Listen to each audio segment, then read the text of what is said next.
자, 말씀 나누죠. 로마서 40번째입니다. 로마서 4장 1절에서 8절까지 말씀 함께 봉독하겠습니다. 그런즉 육신으로 우리 조상된 아브라함이 무엇을 얻었다 하리요? 만일 아브라함이 행위로서 의롭다 하심을 얻었으면 자랑할 것이 있으려니와 하나님 앞에서는 없느니라. 성경이 무엇을 말하느뇨? 아브라함이 하나님을 믿음에 이것이 저에게 의로 여기신 바 되었느니라. 일하는 자에게는 그 삭슬 은혜로 여기지 아니하고 빚으로 여기거니와 이를 아니할지라도 경건치 아니한 자를 의롭다 하시는 이를 믿는 자에게는 그의 믿음을 의로 여기시나니 일한 것이 없이 하나님께 의로 여기심을 받는 사람의 행복에 대하여 다윗의 말한 바 그 불법을 사하심을 받고 그 죄를 가리우심을 받는 자는 복이 있고 주께서 그 죄를 인정치 아니하실 사람은 복이 있도다 함과 같으니라. 아멘. 예전에 아프리카 케냐 사람이 이런 말 하는 걸 들었습니다. 한국 사람은 빨리빨리, 케냐 사람은 하쿠나 마타타. 그 케냐 사람이 한국 사람으로부터 제일 먼저 배운 말이 빨리빨리였습니다. 그만큼 한국 사람들의 입에는 빨리빨리라는 말이 습관처럼 붙어 있더라는 거죠. 음식을 씹으면서 계산하러 나가는 사람은 한국 사람밖에 없다 그래요. 그러나 아프리카 케냐 사람들의 입에서는 빨리빨리가 아니라 하쿠나 마타타가 습관처럼 튀어나온다 그래요. 하쿠나 마타타는 라이언 킹에 나오는 말이 아니라 스와힐리어 구문입니다. 말 그대로 옮기면 걱정거리가 없다라는 뜻이에요. No problem. 안 목사님이 I am no problem이라고 서교 시간에 이야기해서 한국에 있는 분이 그거 진짜 맞는 거냐고 이렇게 물어보셨는데 No problem이에요. 걱정거리가 없다.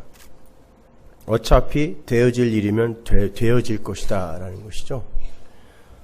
재밌는 건 하쿠나 마타타라는 말을 입에 달고 사는 민족이나 국가들이 전부 가난한 아프리카나 남태평양, 바누아투 같은 남태평양의 그런 가난한 나라들이라는 거예요.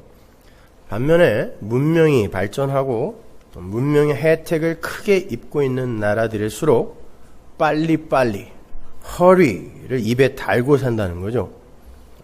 그래서 가난한 거지 이렇게 속으로 생각하실지도 모르겠는데 영국의 신경제재단이 세계 178개국을 대상으로 조사한 행복지수 순위표를 보면요. HP라 그래요.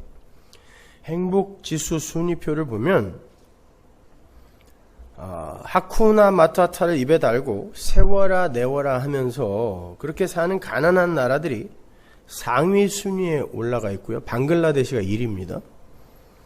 빨리빨리 허리를 외치면서 분주하게 무언가를 성취하며 살고 있는 강대국들이 하위권에 랭크가 되어 있어요. 참고로 세계 178개국 중에 미국 국민의 행복지수는 150입니다. 그리고 러시아가 170이에요.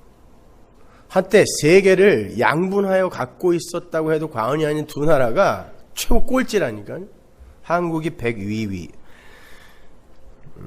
저는 아프리카 케냐에도 가봤고 바누아투에도 가봤어요. 비가 약한 저는요. 거기 가서 밥도 제대로 먹을 수 없었고 화장실도 제대로 갈 수 없어요. 다 재래식 화장실이니까. 그리고 잠자리도 너무 불결하고 불편해서 꼬박 며칠을 뜬 눈으로 세울 수밖에 없었습니다. 저도 이미 문명의 이게 중독이 되었다는 증거겠죠. 당시 저에게는 그러한 곳에 살고 있는 사람들이 세계에서 가장 큰 행복을 누리고 살고 있다는 것이 참 의문이었어요. 도대체 행복이 뭐길래 그 사람들은 그 상황 속에서 행복하다고 그러는 걸까? 그렇게 그 나라들이 행복지수가 높은 나라라는 것이 알려지자 전 세계에서 이민자들과 투자자들이 몰려들었습니다. 아무런 준비가 되어 있지 않은 그 가난하고 평화로운 나라에 낯선 사람들이 들어오고 돈이 물밀듯 밀고 들어왔어요. 화장실이 수세식으로 바뀌고 선풍기, 에어컨, 핸드폰, TV가 들어왔습니다. 그러한 문명을 더 많이 얻어내기 위해 교육열이 높아졌고요. 삶의 구도가 하쿠나 마타타에서 경쟁 구도로 바뀌어 갔습니다. 수많은 신종 직업이 창출이 되고 소득이 높아졌어요. 국민 소득이. 교육을 받은 원주민들이 더욱더 예의 있는 쿨한 사람으로 변했고 공중 도덕이라는 게 심지어 법에 의해 규정되기까지 했어요. 싱가포르처럼. 어떻게 됐겠어요? 그 나라의 행복 지수가 급속히 추락을 해버렸어요. 환경이 나아졌고 원주민들이 그나마 사람의 모양을 갖추고 성숙한 시민의식을 발휘하기 시작했는데 정작 행복이 날아가더라는 것입니다. 진짜 행복했던 사람들이 이 인류의 역사가 생산해낸 그런 문명의 이기와 본인들의 열심과 노력을 버무려서 멋진 인간적 성숙과 환경의 진보를 이루어냈더니 불행이 찾아오더라는 거예요. 하쿠나 마타타, 내 모습 이대로에 만족하고 더 나은 삶과 미래에 대한 욕심이 없었을 때에는 재래식 화장실과 석회가 가득한 물, 지저분한 잠자리가 불편하지 않았어요. 그런데 보다 나은 나, 지금보다 나은 미래라는 목표가 생기자, 희망이 생기자 현재의 나가 굉장히 불편하고 창피하고 심지어 불쾌해지더라는 거죠. 그러니까 엄밀히 말해 희망이 없을 때는 그 자리에서 행복하게 살 수 있었는데 희망이라는 게 생기자 인간들이 그때부터 빨리빨리 어디론가 분주하게 달리기 시작하더라는 거예요. 그리고 그렇게 달리는 만큼 행복이 떨어져 나가요. 원래 희망이라는 단어의 희자는 발할 희자죠. 근데 옛날에는요, 이 발할 희자와 드물 희자를 같이 혼용해서 썼어요. 드물 희자가 발할 희 옆에 벼화변이 붙으면 드물 희자거든요. 그러니까 희망이라는 건 그만큼 성취하는 이가 드문 거예요. 희망은요. 그냥 희망이에요. 바라는 거죠. 그럼에도 모든 인간이 보다 나은 보다 나은 미래라는 희망을 향해 죽어라고 달리고 있는 거예요. 로또 한번 맞아보겠다라는 그런 마음으로요. 그러면서 행복을 잃어가는 거죠. 그렇게 아담 안의 모든 인간은 지금보다 나은 하나님처럼의 삶을 향해 달려요. 발전 없는 인생은 게으른 인생이 되고 심지어 악한 인생으로 평가받아요. 오죽하면 유치원 애들도요, 생텍쥐베리의 어린 왕자를 읽고 그 캐릭터에 대해서 불만을 표출하더랍니다. 어린 왕자가 자라지도 않고 성숙하지도 않고 힘이 세지지도 않고 그냥 그 상태로 죽는 게 못마땅한 거예요, 애들이요. 이런 시대가 된 거죠. 인간은 발전해야 되고 성숙해야 하며 그러한 발전과 성숙을 에너지로 삼아서 역사에 기여를 해야 한다라는 그런 아담적 사고가 아이들에게서까지 보여지더라는 거예요. 그게 바로 인간의 자존심을 세우는 길이고 그러한 인간의 주체성과 존재성 챙기기에서 인간의 행복이 찾아올 것이라고 착각을 하는 거예요. 애들뿐만 아니라 우리도 지금 그렇잖아요. 그렇죠? 그런 것들이 우리에게 주어지면 우리는 굉장히 행복해질 것 같으죠? 근데 하나님은요, 선악과 따먹은 아담들이 자신들의 열심과 노력으로 건설하고 있는 이 역사와 인생의 결국이 파멸, 파괴요, 불살라짐이라고 말씀하세요. 그 말은 인간들이 역사를 통해서 건설해 놓은 보다 성숙한 인간상과 보다 발전된 세상이 결국 하나님의 빛 아래에서 불살라지도록 계획이 되어 있다는 뜻이에요. 말라기 4장 1절 보십시오. 만군의 여호와가 이르노라 보라 극렬한 풀무불 같은 날이 이르니 교만한 자와 악을 행하는 자가 다 초계 같을 것이라. 그 이르는 날이 그들을 살라 그 뿌리와 가지를 남기지 아니할 것이로되 내 이름을 경외하는 너희에게는 의로운 해가 떠올라서 치료하는 광선을 바라리니 너희가 나가서 외양간에서 나온 송아지같이 뛰리라. 마지막 때가 되면 이 세상 모든 것들이 초계같이 된다는데 이 초계라는 단어, 코쉬라는 단어가 말라 비틀어진 집이에요. 역사 내내 건설한 이 집이, 그 나라가 말라 비틀어진 코쉬, 집이라는 건데, 그거 다 태워버리겠다는 뜻이에요. 그런데 똑같은 불이 성도에게도 떨어지는데 그 불은 치료하는 광선이 되더라는 거죠. 그럼 한번 추론을 해보세요. 성도는요, 그 마지막에 떨어지는 불을 역사 속에서 끊임없이 받게 돼요. 이게 불같은 시험이에요. 베드로가 이야기한 불같은 시험. 그래서 그들이 세우고 있는 육의 집, 역사라는 집을 여러분의 인생 속에서 계속 불사름을 당해요. 이걸 고난이라 그래요. 그렇게 말라 비틀어진 역사라는 집과 자아라는 집이 그의 인생 속에서 불태워진 자들에게는, 이걸 자기 부인이라고 하거든요. 인생 속에서 그게 불태워진 자들에게는 마지막에 내려오는 성령의 불이 치료하는 광선, 즉 그들을 성도로 완성하는 광선이 될 것이지만, 왜냐하면 그게 다 타야, 고린도서에 나오는 불 가운데서 얻는 구원이 그거란 말이에요. 공력을 다 태워버리고 예수라는 기초와 예수라는 집만 남긴다는 게 바로 그 이야기잖아요. 그래서 그 불이 내려와서 완성시키는 거예요. 완성. 그런데 이 역사 속에서 빨리빨리를 외치면서 전혀 누군가의 방해도 받지 않고 자신의 나라, 육의 나라, 세상 나라를 열심히 건설한 건축자들은 그 나라와 함께 영원히 불타게 된다는 말이에요.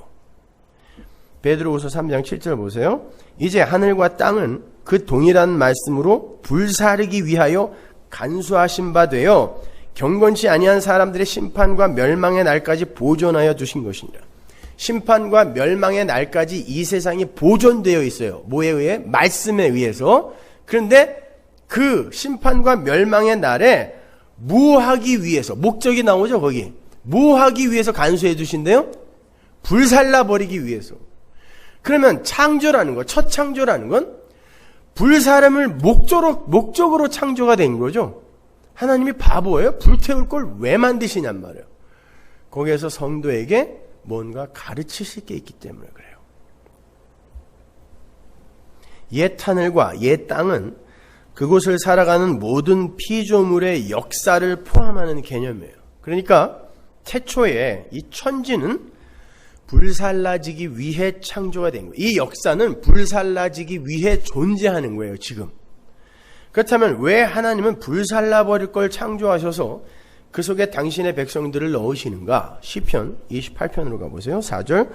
저희의 행사와 그 행위의 악한 대로 갚으시며 저희 손에 지은 대로 갚아 그 마땅히 받을 것으로 보응하소서. 저희는 여호와의 행하신 일과 손으로 지으신 것을 생각하지 아니하므로, 하나님의 창조를 생각하지 않고 지들이 뭘 자꾸 지으려고 한다는 거죠. 그게 역사라는 거죠. 그걸 여호와께서 저희를 파괴하고 건설치 아니하시리로다. 요걸 알게 하기 위해 불살라버릴 첫 창조를 창조해 놓고 결국 마지막까지 열심히 뭘 하게 만들어요. 그 다음에 하나님 나라를 옆에다가 떡 세워버리는 거죠. 그러면 아방궁 옆에 개미집 같은 게 생기는 거예요. 인간의 역사가 만들어 놓은 것이. 이걸 불사른다 하는 거예요. 하늘에서 불이 내려와갖고 무슨 영화처럼 막 불타고 이러는 게 아니라 이게 불살라진다는 거예요. 빛을 잃어버리는 거예요. 그러니까 이 역사는 하나님을 떠난 인간들이 열심히 자가 발전을 해서 자체 발광을 하도록 놔두시는 하나님의 시험장인 거예요. 만들어 보라는 것입니다. 건설하라는 거예요. 그리고는 마지막에 빛이신 주가 그들을 확 비추어 버리심으로 말미암아 태양 앞에서의 그 화려한 네온 사인이 쓰레기에 불과하다라는 것을 증명해내는 거예요. 라스베가스 가보셨죠? 그 휘황찬란한 그 멋진 네온 사인이 해가 살짝 뜨기 시작하면 쓰레기처럼 더러운 것으로 드러나 버리잖아요. 그건 거예요. 그건 밤에는 멋있어요. 이 밤 같은 세상에서는 멋진 것처럼 여겨지지만 빛을 요만큼이라도 경험한 사람들에게는 쓰레기라는 것이 드러나게 되어 있단 말입니다. 하나님은 이 역사 내내 인간들의 자가 발전을 허락하세요. 어디까지 쌓아 올리나 보시겠다는 거죠. 하는 데까지 해보라는 거예요. 그리고는 당신의 건축물, 하나님의 성전이에요. 그것이. 인간들은 자기들이 왕이 되어 자기들이 거할 자기들의 성전을 건축하는데 하나님이 하나님의 성전을 건축해서 그 옆에다가 꽝 세워버리는 거예요.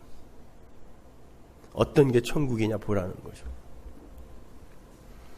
이 역사는 그렇게 인간들의 나라는 하나님의 나라 앞에서 민망하고 무색해지게 되는 거예요.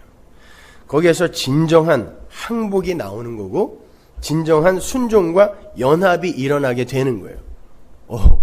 죽어라고 열심히 했는데 역사 내내 열심히 했는데 아니네를 보게 되는 거죠. 그래서 역사가 존재하는 거예요. 불살라지기 위해서.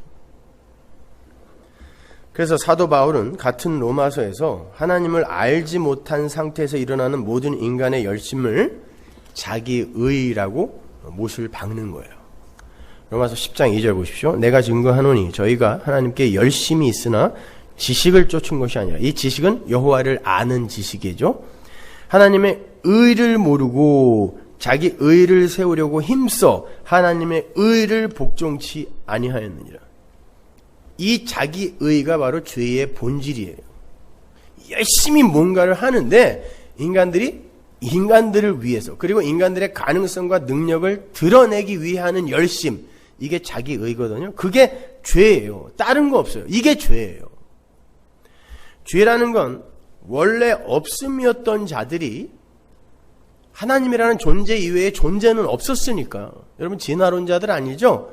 그러니까 하나님이 창조하시기 전에는 없음이란 말이에요. 다 하나님 밖, 예수 밖, 모든 게 다 없음인데, 이 없음이었던 자들이 있음의 흉내를 내면서 자신을 있게 하신 이의 은혜와 공로를 찬송하지 않고 자랑하지 않는 모든 게 죄예요.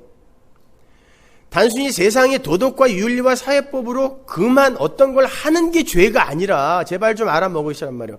죄는 없음이라는 자들이 있음의 흉내를 내는 그게 죄란 말입니다. 쉽게 말해서 자신을 있게 하신 하나님 앞에서 저는 원래 티끌이었습니다. 아담마, 흙이란 말이에요. 인간은 원래 없는 존재다라는 거를 히브리 사람들이 알아먹는 개념, 티끌이라는 걸, 흙이라는 걸 동원해서 설명하는 거예요. 사람이 진짜 흙을 막 이렇게 주물럭거려 갖고 어떤 목사님 말씀대로 젓가락으로 푹 찔러봤다, 이게 아니라 없었던 거라는 걸 어떤 개념을 동원하여 설명하는 거예요. 그래서 티끌이에요. 그래서 흙이란 말이에요. 저는 원래 티끌, 없음이었습니다. 하나님의 은혜가 아니면 그렇게 티끌, 즉 없음일 수밖에 없는 제가 이렇게 하나님의 은혜로 있음이 되었습니다라는 요 고백을 하지 않고 자신의 존재됨에 자기의 능력과 가능성이 일조를 했다고 믿는 모든 존재의 자기 자리 이탈, 요걸 설명하기 위해 마귀가 동원된 거고요. 그 마귀는 자기 자리를 처음으로 이탈한 천사라고 하잖아요. 요걸 설명하기 위해 그 마귀, 이러한 죄악된 세력의 총화인 그 마귀라는 실체가 동원이 되는 거란 말이에요. 마귀는 실제하는 존재지만 그걸 설명하기 위한 하나의 상징이란 말이죠. 그런 자기 자리 이탈과 그 자기 자리 오해가 다 죄란 말이에요. 그게 죄란 말이에요. 하마르티아, 관역을 벗어나다, 휘브리스, 교만이죠, 이거는. 그것도 역시 자기 자리를 벗어나다예요. 죄, 교만, 하마르티아, 휘브리스, 이게 다 지자리를 벗어나는 거란 말이에요, 이게. 원래 자기 처음 자리를 잊고, 생각하지도 않고, 원래 자기는 있음이라고 우기는 거. 이게 마귀란 말이에요. 그건 바로 나란 말입니다, 나. 그러한 오해에서는 반드시 자기 주체성 확립의 시도가 일어나게 되어 있어요. 그리고 그러한 자기 주체성 확립의 과정에서 나는 이 정도의 사람이야 라고 자존심을 챙겨가면서 그게 행복이라며 착각하고 사는 게 역사예요. 우리 그렇게 살았잖아요. 나를 증명하는 게 행복이다 라고 여겼기 때문에 죽으라고 돈 버는 거죠. 그거 벌어서 하루에 4끼 먹는 사람이 있어요? 5끼 먹는 사람. 난 재벌 회장들 일과를 보면서 이런 불쌍한 사람들이 있나. 하루 3끼 중에 2끼를 차 안에서 밥을 먹더라고요. 그러려면 뭐하러 그거 해요? 나 자랑하고 싶어서. 다른 사람들이 어디 가면은 굉장히 부러워해 주는 거, 부러워해 준다고 착각하기 때문에 그래요. 이탈리아의 정치가이면서 외교관이었던 마키아벨리가 쓴 군주론을 보면 인간들의 자기 군주 만들기의 열망이 얼마나 추악한지가 잘 나타나 있어요. 군주가 되기 위해선 상대방에게 사랑과 두려움을 골고루 적당히 맛보게 해줘야 되는데 그 둘 중에 하나를 버려야 할 상황이 오면 사랑을 버리고 두려움과 공포로 상대방을 압도해야 한다. 군주들은 다 읽어야 돼요. 정치가는 다 이거 읽어야 됐어요. 그때. 또 군주는 자신을 대면하는 사람들에게 지극히 자비롭고 신의가 있으며 정직하고 인간적이며 경건한 것처럼 보여야 한다. 그렇게 되어야 한다가 아니라 처럼 보여야 된다예요. 그 중에서도 특히 경건한 것처럼 보여야 군주로서 존경을 받을 수 있다. 이 시체 화장놀이죠 이게. 위장을 해서라도 그렇게 보이라는 거예요. 군주 되려면. 이게 모든 인간들이 지금 시도하고 있는 겁니다. 그리고 인간을 짓밟을 때는 아주 처참하게 짓밟아 뭉개버려야 감히 복수할 엄두도 내지 못한다. 이건 무슨 논두렁 양아치들의 행동 강령도 아니고 양아치들이 그러잖아요. 누구 때리려면 반 죽이라 그래요. 대충 때리면 꼭 복수하러 온다고. 이게 군주론이에요. 정치학의 고전이요. 정치가들의 필독소라는 군주론이 담고 있는 내용이 이거라니까요. 이건 단순히 정치가들의 행동 강령일 뿐만이 아니라 자신을 주로 삼아 살고 싶어하는 모든 아담 군상들의 합의된 행동 강령이에요. 그래서 마키아벨리즘이니 국가지상주의니 뭐니 하면서 500년이 지난 지금에도 스테디셀러예요. 이것이. 쇼를 하든 연극을 하든 폭력을 휘두르든 표리부동이나 속임수를 동원하든 열심을 가장하든 어떻게 해서든지 군주의 자리를 확보하고 사수하며 지키려는 거예요. 거기에는 수단과 방법이 가려져서는 안 된다는 거죠. 마지막에는 모든 인간은 믿을 만한 존재가 못 되니까 절대 믿지 말아라. 요거는 꼭 잊지 말아라. 이렇게 당부까지 하죠. 너만 왕 되면 된다는 거예요.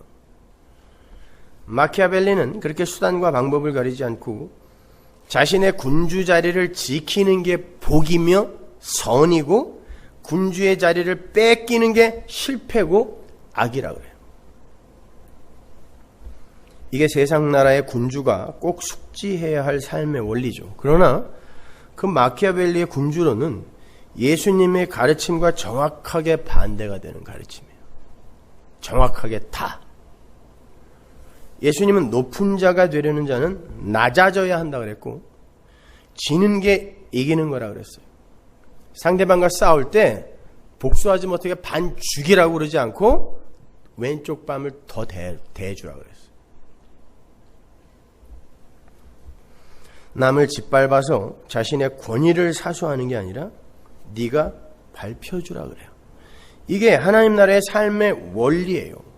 군주론으로 대표되는 힘의 원리의 세상은 내가 주임을 증명하고 내가 가장 착하고 성숙한 자라는 걸 입증하는 걸 목적으로 하는 자기 주체성 확립, 존재성 확립이 존재의 목적이 되지만 하나님 나라는 하나님이 주이시고 하나님 홀로 주체자이심을 인정하며 그 창조자 앞에서 자신의 처음 자리, 없음이었던 처음 자리를 인정하고 그 창조자의 은혜와 긍휼, 생명력을 선물 받아서 그분의 것으로 존재하며 그분의 뜻을 그려내며 사는 게 존재의 이유와 목적이 되는 나라인 거예요.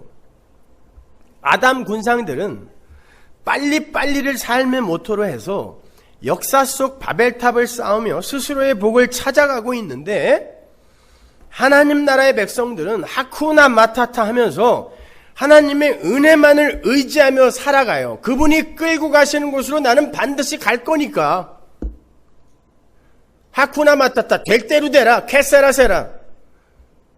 어떻게든 되겠지. 이게 지 마음대로 살라는 뜻이 아니라 하나님이 끌려가시는 데에 내 몸을 맡긴다는 뜻이에요.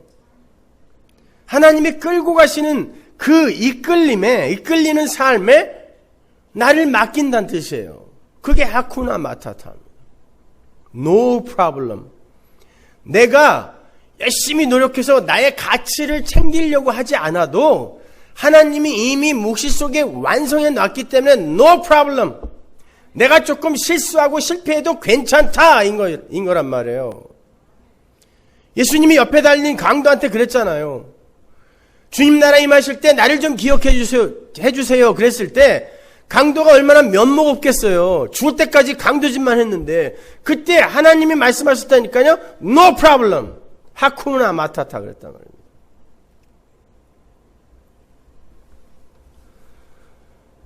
오늘 보면 6절 이하를 보시면 바울이 사람의 참된 행복을 이렇게 정의를 해요. 6절 보세요. 일한 것이 없이 하나님께 의로 여기심을 받는 사람의 행복에 대하여 다윗의 말한 바, 여기 행복, 복 계속 나와요. 뭐가 행복이고 뭐가 복인지 보세요. 그 불법을 사하심을 받고 그 죄를 가리우심을 받는 자는 복이 있고 주께서 그 죄를 인정치 아니하실 사람은 복이 있도다 함과 같으니라. 성경이 말하는 행복은, 복은 빨리빨리 hurry up 하면서 자아 성취와 자기 주체성 확립에서 오는 게 아니라 하쿠나 마타타 하면서 하나님의 은혜 안으로 들어가서 일한 것이 없이 하나님께 의로 여기심을 받는 게 행복이다 그래요.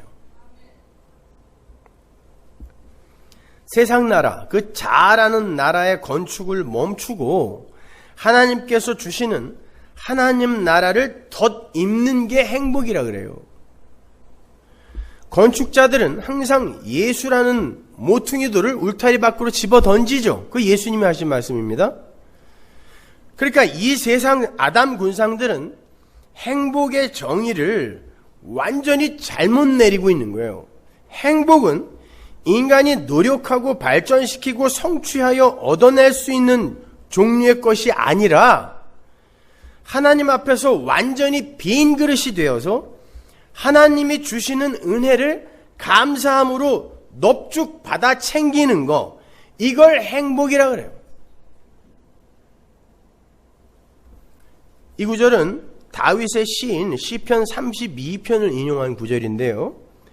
다윗은 충신 우리아의 아내를 겁탈해서 임신을 시켜놓고 그 사실이 탄로가 날까봐 사람을 시켜서 우리아를 교살했습니다. 그런데 하나님께서 나단을 시켜서 그 실체를 보게 만들었죠. 다윗이 자신의 죄가 무엇인지를 직시하게 됐어요. 그 전까지 다윗의 자의식은 원수를 2번이나 살려준 사람, 아무도 대항하지 못한 골리앗을 물맷돌 5개로 물리친 용감한 사람, 이게 다윗의 자의식이었어요. 그런데 하나님께서 그의 실체를 그냥 폭로시켜 버리는 거예요. 그렇게 해서 껍데기를 확 벗겨봤더니 자신은 말할 수 없이 추악한 죄인이더라는 거예요. 그래서 다윗이 시편 51편에서 나는 모태 중에서도 죄인이었습니다. 지금은 어떻게 했습니까? 라고 이야기하는 거죠. 죄인 맞습니다. 그런데 더 안타까운 건 그러한 자신의 구원을 위해서 자기가 할 수 있는 게 없어요. 돌이킬 수가 없어요.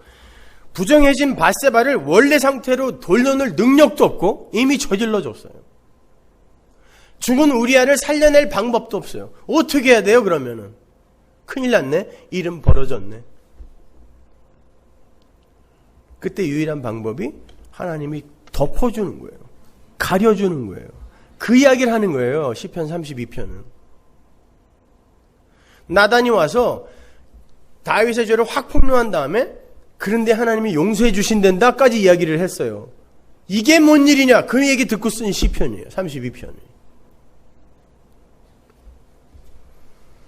7절을 보시면 그 죄를 가리우심을 받는 자가 복이 있다 그러죠. 거기에서 가리우심이라고 번역된 단어가 에피칼립토예요. 그 단어는 덮다, 숨기다 라는 뜻이죠. 바울은 의도적으로 그 아피칼립토라는 단어와 바로 그 앞에 사심을 받다, 아피헤미를 동의어로 채택하여 쓰고 있어요. 7절을 잘 보시면. 그러니까 죄를 용서받는다는 건 그가 지은 죄가 다 없어진다는 뜻이 아니라,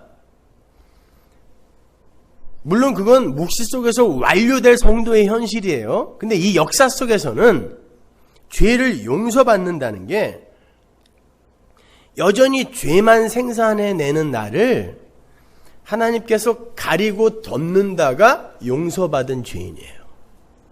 여러분은 지금 이 역사를 살아가고 있는데 성경은 여러분은 의인이라 그러죠. 근데 여러분이 의인이 된 게 아니라 다윗은 이 이후에도 여전히 죄를 지었어요. 여전히 죄를 지었고 마지막에는 아주 더러운 배설물처럼 살다가 왔어요. 근데 다윗이 안 거예요. 하나님이 덮으시면 된다. 안 거예요.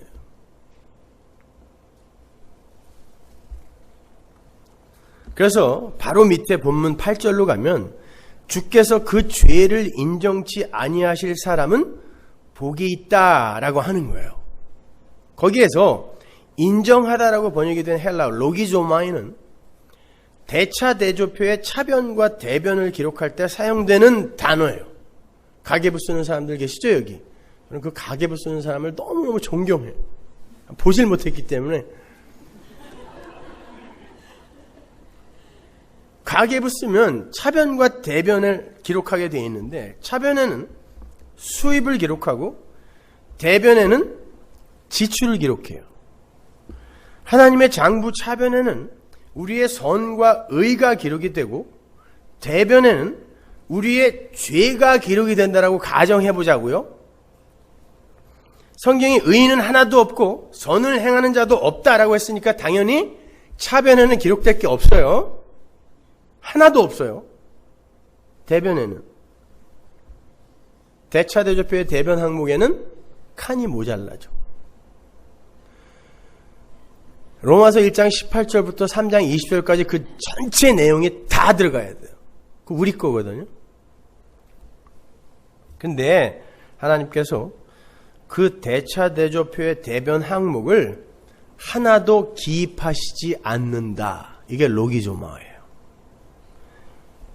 죄가 없어서가 아니에요. 수많은 항목이 있어요. 여러분은 앞으로도 거기에 대변에 적힐 수많은 일들을 할 거란 말입니다. 그런데 하나님이 안 적으신다. 이게 메로기세타예요. 죄를 인정치 아니하신다. 죄를 대변 항목에 안 적으신다라는 뜻이죠. 없는 게 아니란 말이에요. 안 적으시는 거예요. 이게 덮으심이에요. 그래서 복음이라는 거예요. 있을 수 없는 일이 일어나 버린 거예요. 그것을 경험하고 실감하는 게 역사이며 인생이란 말입니다. 우리는 계속해서 죄를 쏟아내고 자신의 영광과 가치만을 위해서 살아가는데 하나님께서 끝까지의 사랑, 그 끝까지의 사랑으로 계속 우리의 발을 씻기고 계시는 거예요. 매 순간 당신의 피로 우리를 덮어버리시는 거예요. 그러니까 아침에 일어나면 예수의 피 한 잔 마시고 시작하는 거예요. 피 한 잔 하실래요? 이러면서. 사망 직전의 죄인들에게 계속해서 예수의 피를 부어 먹이시는 거예요. 우리는 그러한 경험을 통하여 예수의 피와 십자가의 필연성을 배우는 것입니다. 그래서 본문 6절과 8절에도 똑같은 로기조마이, 여기심이라는 단어가 등장하는 거예요. 다시 6절로 가보세요. 오늘은 제가 밑에서부터 올라가면서 설명해드리고 있어요. 이란 것이 없이 하나님께 의로 여기심을 받는 사람의 행복에 대하여 다윗의 말한 바. 이란 것이 없이 하나님께 의로 여기심을 받는 이라는 어구에서 이 여기심을 받다라는 단어가 똑같은 로기조마이에요. 하나님께서 하늘의 대차대조표의 차변 항목에 전혀 기록할 것이 없는 상태에서 의인은 없나니 하나도 없고 선한 일을 행하는 자도 없고 생각하는 자도 없다 그랬으니까 차변 항목에 전혀 들어갈 게 없는데 당신이 준비하신 의를 그 차변 항목에 로기조마이 임퓨트 하신다는 거예요. 그걸 바울이 행복이라고 표현을 하는 거고 그러한 복된 소식을 우리는 복음이라고 하는 거예요. 그게 안 좋으면 할 수 없는 거고. 이 로기조마이, 여기다라는 단어가 로마서 이해에 아주 중요한 키예요. 수없이 나와요. 로마서에. 이 로기조마이라는 단어는 어떠한 팩트를 근거로 해서 판정을 내리고 기록을 하는 게 아니라 판정권자의 권한으로 그냥 그렇다고 인정해 주는 거예요. 팩트는 아닌데. 이게 로기조마예요. 그래서 복음이라니까요. 근데 우린 자꾸 팩트를 만들어내려고 한단 말이에요. 그걸 imputation, 전가라고 하잖아요. 하나님이 팩트가 없는데 그냥 자기가 만들어서 우리 걸로 여겨주는 거예요. 이게 전가란 말입니다. 그걸 이해하기 위해선 반드시 자신의 실체 파악이 먼저 되어야 되는 거예요. 내가 만들어낼 수 있는 게 아무것도 없구나라는 이 실체 파악, 자아, 인식. 근데 인간들이 그걸 안 하는 거예요. 심지어 교회라는 사람들도 말씀 앞에서 드러나는 자신의 실체를 애써 외면하려고 하지, 제가 죄인 중에 괴수입니다라는 고백을 하려고 하지 않아요. 그래도 저 사람보단 조금 낫죠? 라고 우기고 싶어 한단 말입니다. 그러한 하나님의 전가가 실제로 효력을 발휘한다는 걸 인정하고 수긍하는 걸 믿음이라 그래요. 물론 그 믿음은 하나님의 믿음에서 격발되는 우리의 주관적 믿음을 이야기하는 거예요. 그래서 일한 것이 없이예요. 일한 것이 없이. 본문 4절과 5절을 보세요. 일하는 자에게는 그 삭슬 은혜로 여기지 아니하고 빚으로 여기거니와 이를 아니할지라도 경건치 아니한 자를 의롭다 하신 이를 믿는 자에게는 그의 믿음을 의로 여기시나니. 이 구절을 조금 더 원어에 맞게 제가 풀어서 번역을 해볼게요. 일을 하는 사람은 그가 받는 품삯을 은혜로 받는 것으로 생각하지 않고 당연한 보수로 생각합니다. 그러니까 나중에 심판대 앞에서 염소들이 그러죠. 내가 언제 안 했습니까? 이랬으니까 달래는 거예요. 내가 언제 안 했습니까? 5절. 그러나 이 일을 아니할지라도 경건하지 못한 사람을 의롭다 여겨주시는 분을 믿는 사람은 요게 이거예요. 나는 흙이었어요. 그냥 흙으로 있었는데, 먼지였는데 하나님이 너 의롭다, 너 존재되라, 창조의 말씀이 떨어져서 창조물이 되었을 때 이걸 맞아요. 그렇게 된 거죠. 인정하는 거. 요게 일한 것이 없이예요. 아무것도 안 해도 된다는 말이 아니라 제발 그렇게 그냥 유아적으로 좀 생각 좀 하지 마시란 말이에요. 그 경건하지 못한 사람을 의롭다 여겨주시는 분을 믿는 사람은 비록 아무 공로가 없어도 그 믿음이 의로움으로 인정을 받습니다.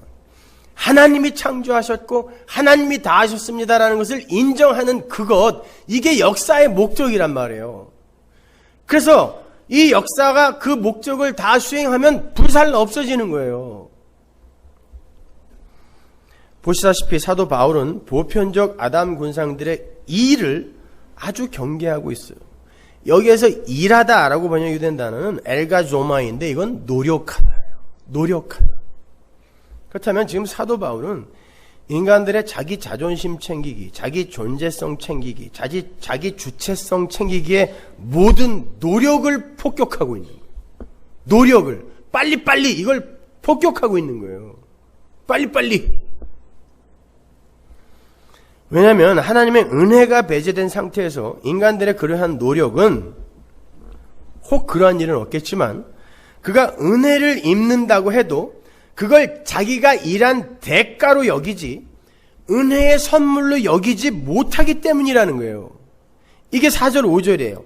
인간들은 절대로 자기가 한 일을 들고 저는 무익한 종입니다라는 고백을 못하는 족속들이라는 거예요.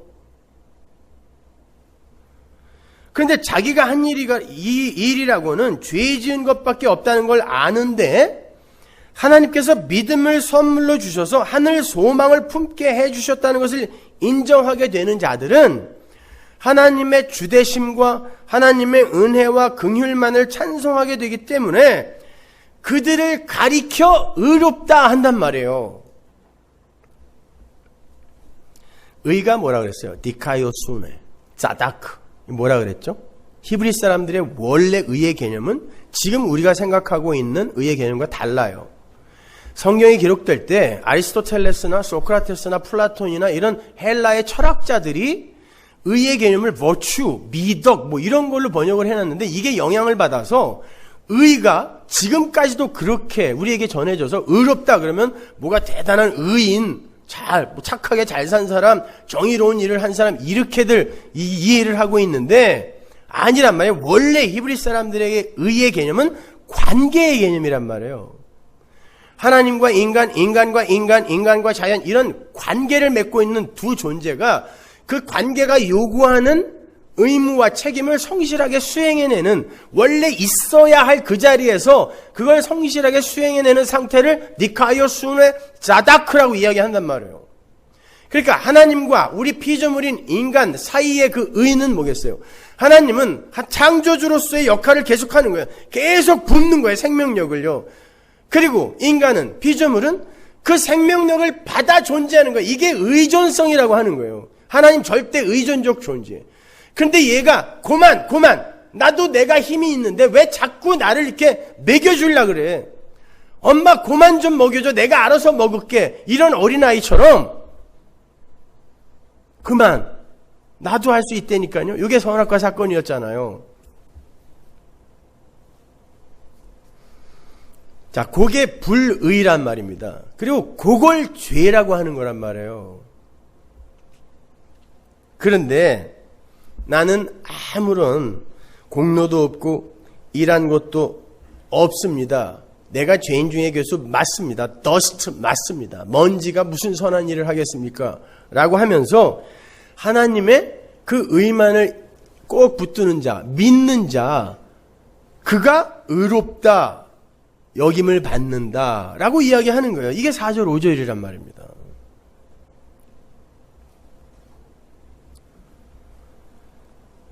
그러니까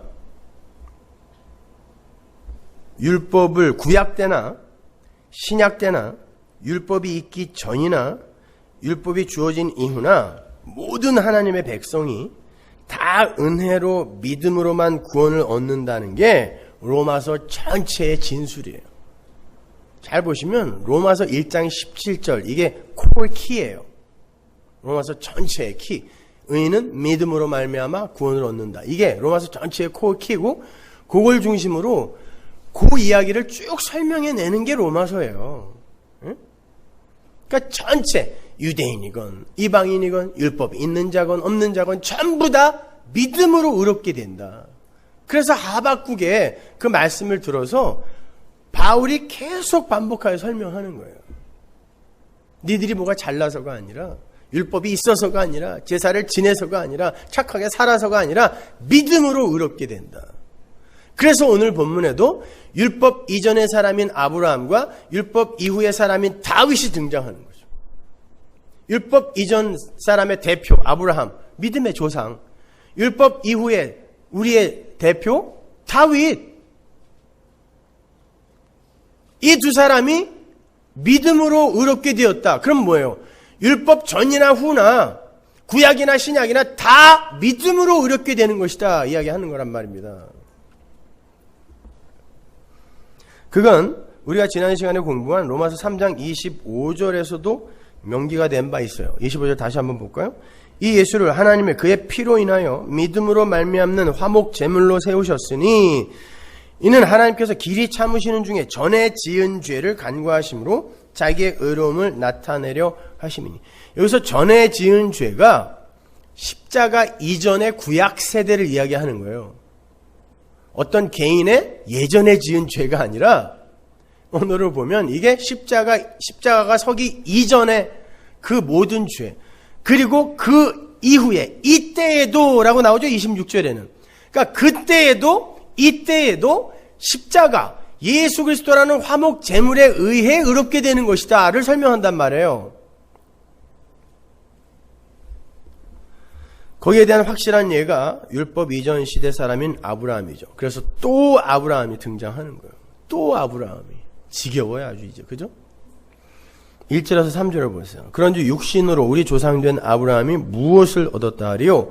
만일 아브라함이 행위로서 의롭다 하심을 얻었으면 자랑할 것이 있으려니와 하나님 앞에서는 없느니라. 성경이 무엇을 말하느냐? 아브라함이 하나님을 믿음에 이것이 저에게 의로 여기신 바 되었느니라. 사도는 로마서 3장 21절부터 31절까지 해서 하나님의 백성이 의롭게 되는 길은 하나님이 준비하신 또 다른 의, 예수 그리스도를 믿는 믿음에 의해서만 가능하다는 것을 강력하게 웅변하죠. 그리고는 그런즉이라고 4장 1절을 시작하는 거예요. 그런즉 거기에 아브라함의 이야기가 예로 등장하고 있단 말이에요. 그러니까 아브라함의 이야기는 오직 믿음으로 의롭게 되는 하나님의 의의 이야기여야 되는 거예요. 그래서 첫 구절부터 아주 원색적이며 강력해요. 아브라함이 육신으로 얻어낸 게 뭐가 있냐? 그래요. 바울이. 유대인의 조상인데 아브라함이 그의 육신으로 얻어낸 게 뭐가 있냐? 아브라함이 믿음의 조상이 되고 의의 조상이 된 것에 아브라함이 그의 육신으로 보탠 게 뭐냐? 이런 뜻이에요.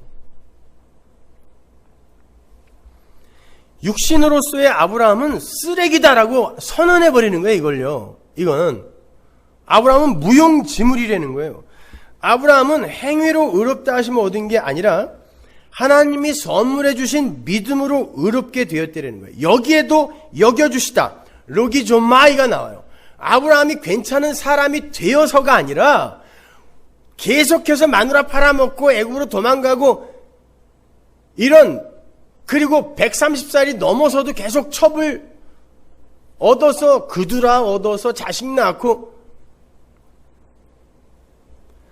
그러는데 하나님이 의로 로기조마이 여겨주신 거예요. 차변 항목에, 아브라함의 인생의 차변 항목에 하나님이 의를 쭉 기입해 주시는 거예요.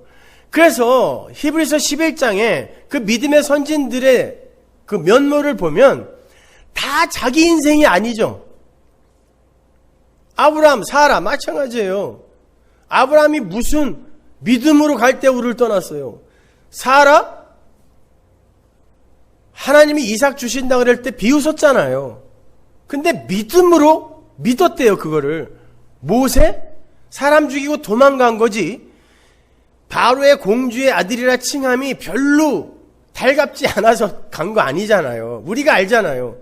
그런데 그러한 대변 항목을 하나님이 싹 지우개로 지우더니 차변 항목에다가 그는 바로의 공주의 아들이나 칭함을 거절하고 예수 그리스도를 위하여 능욕을 받는 걸 애굽의 모든 부하보다 더 낮게 여기고 언제 그랬냐고요. 근데 하나님이 차변 항목에 자기가 기록을 해주는 거예요. 이게 여겨주시다예요. 로기조마이. 이걸 구원이라고 한단 말이에요. 이게 덮으심이란 말입니다.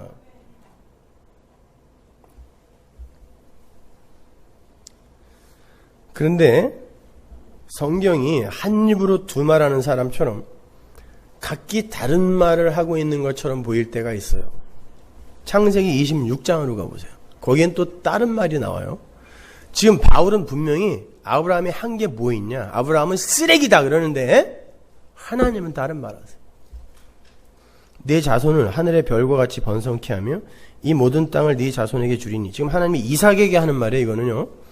네 자손을 인하여 천하 만민이 복을 받으리라. 이는 아브라함이 내 말을 순종하고 내 명령과 내 계명과 내 율례와 내 법도를 지켰음이니라 하시니라. 바울은 지금 분명히 아브라함이 뭐 한 게 있냐 그러는데 하나님은 율례와 계명과 법도를 지켰다 그래요. 누구 말이 맞아요?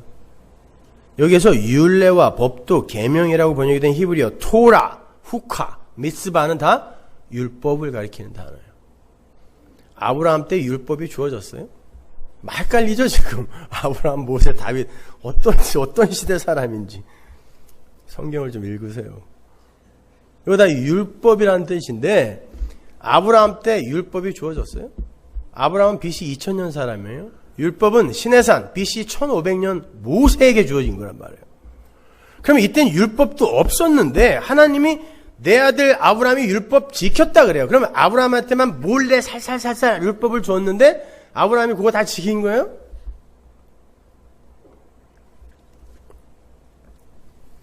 여러분, 율법의 내용이 뭐라 그랬습니까? 예수 그리스도라는 메시아에 관한 하나님의 창세전 약속이에요. 그래서 너희에게 메시아가 필요하단다. 이게 율법이 가리키는 거예요. 아브라함이 그걸 믿었다 하는 거예요. 이게 율법을 지켰다예요.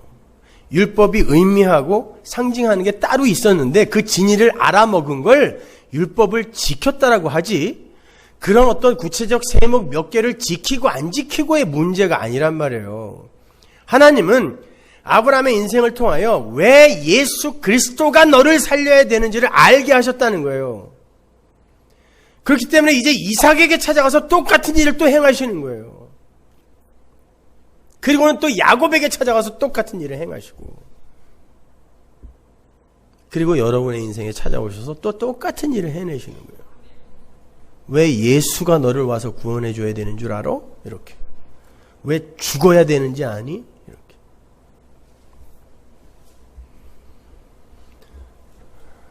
자, 아브라함이 하나님과의 동행을 통해서 하나님의 언약은 하나님 홀로 이루시는 것이며 그 언약 성취의 방법으로 하나님 아들의 십자가가 사용될 것이라는 걸 알게 되었다.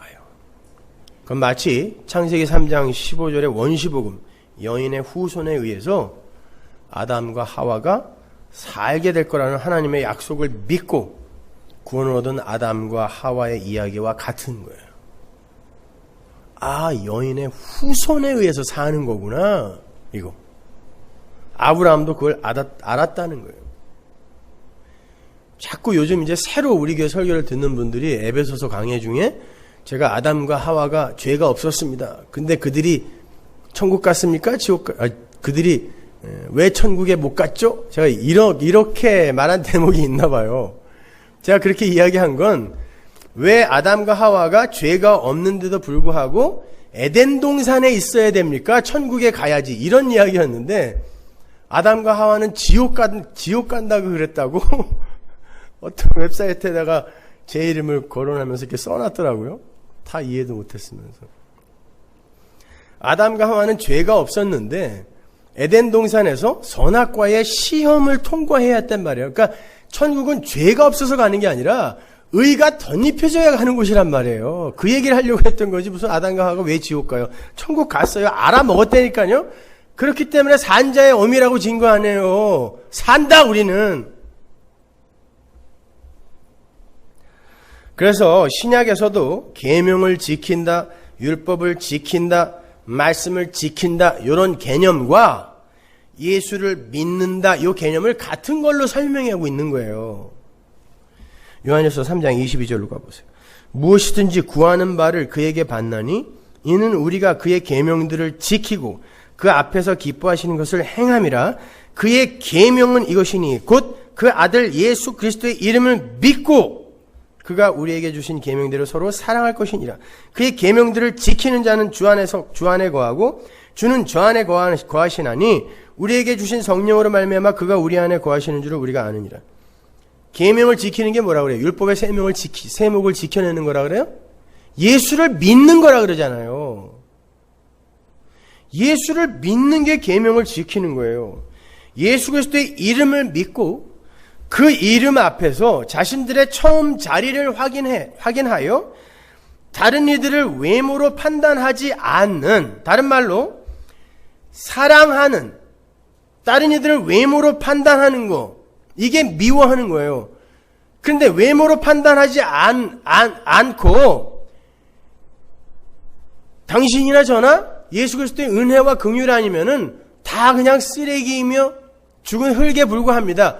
이걸 인정하면서 상대방을 바라보는 걸 사랑이라 그래요.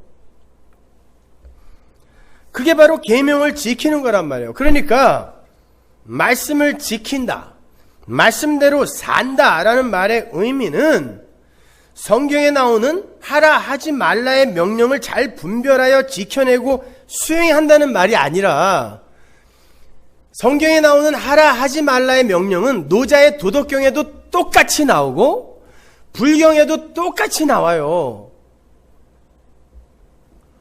그러면 그 사람들도 지금 말씀대로 사는 거예요? 말씀대로 사는 게 뭔지 잘 생각해 보세요. 그게 아니라 말씀이신 예수를 알아먹는 거예요. 그리고 말씀이신 예수가 창조해 나가는 새 창조의 과정에 들어가 있는 그게 말씀대로 사는 거예요. 말씀에 의해 끌려가는 거. 새 창조의 자리로. 주여, 왜 당신의 때가 아닌데 벌써 와서 우리를 괴롭히나이까? 누가 한 말이에요? 귀신이 한 말이에요? 이 돌들로 떡을 만들어라. 누가 한 말이에요? 마귀가 한 말이에요? 나에게 경배하면 이 세상 모든 천하 만국의 영광을 너에게 주리라. 누가 한 말이에요? 마귀가 한 말이에요? 이거 말씀이에요, 아니에요? 마귀가 한 말인데 성경에 기록되어 있잖아요. 말씀이란 말입니다. 그러면 말씀을 지킨다는 게 뭔지 한 번이라도 생각해보란 말이에요. 마귀가 한 말도 지켜야 되는 거예요? 말씀대로 산다는 건 이 말씀 자체가 예수를 그려내고 있는 것이기 때문에, 그걸 계시 역사라 그래요. 예수를 그려내고 있는 것이기 때문에 그 예수가 나의 구원자이며 주라는 걸 아는 자리로 내가 말씀에 의해 끌려가는, 그걸 말씀대로 산다 그러는 거예요. 말씀에 끌려가며 산다라고 하는 거예요. 말씀을 지킨다는 건 그 말씀을 내가 장악하여 사유한다는 뜻이잖아요. 그래야 지키죠. 근데 하나님이신 말씀이 어떻게 우리 같은 인간에게 장악이 됩니까? 포착이 돼요. 말씀이 우리를 장악하고 포착하여 당신이 이끄는 곳으로 끌고 가죠. 이걸 말씀대로 산다라고 하는 거예요. 근데 어디서 어줍지 않은 도덕 윤리의 수준을 갖고 끌고 들어와서 교회에서 왜 말씀대로 안 사냐고. 그 사람들한테 물어보세요. 당신 말씀이 뭔지는 아냐고.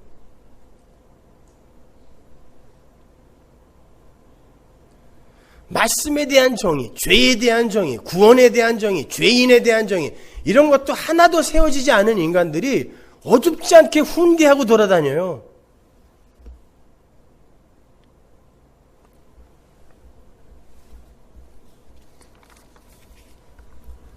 하나님의 말씀은 하나님을 그려내는 하나님이에요. 그래서 태초에 말씀이 계셨는데 그분이 하나님이다라고 하는 거예요. 우리는 말씀을 통하여 예수를 배우고 예수를 의지하고 예수를 의존하면 되는 거예요. 그리고 거기서 하나님을 보면 되는 거예요. 그 말씀을 하나하나 지켜내는, 그 제목을 지켜내는 게 우리의 본무가 아니란 말입니다.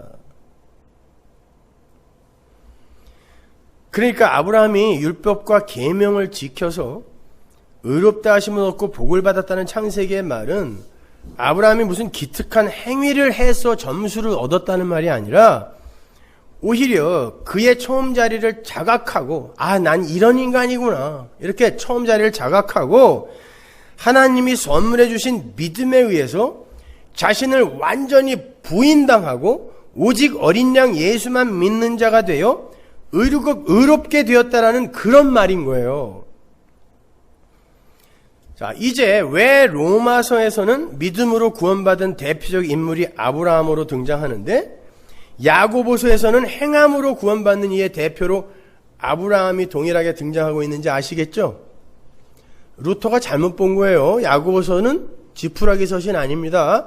로마서와 똑같은 이야기를 하고 있는 거예요.